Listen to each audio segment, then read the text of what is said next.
بشير ما لا خذ لا خذير لا من الرواجين لكلمة مدراني قال أول شغل بالخمالة بشر اسمه سيد وجد لبر بألم شفت لي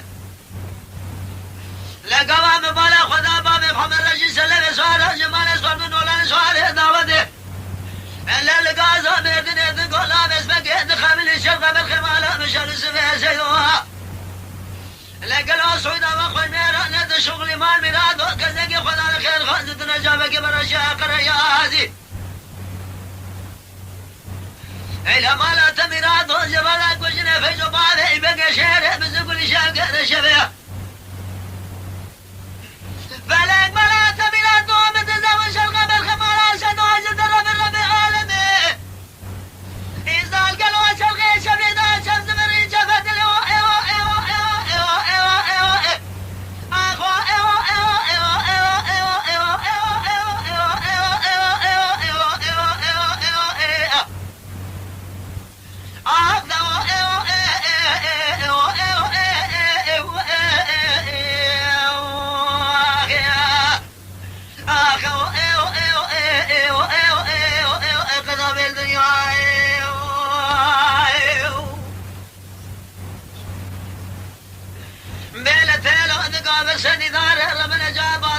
خبراتنا أصاب الربل إسلام والأمر فعل تنجي من كمال باشا بسنة باقي نسبة وعلى تفيراته أفسي أردنا حيوانات بيننا سيكون رابنا بالخمال أنسينه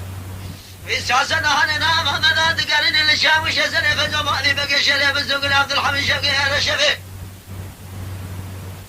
عبد الباقي جاك جمر من حدا بالخمال أنسينه لدنيا سابر قالوا الولاد سرحتين حجا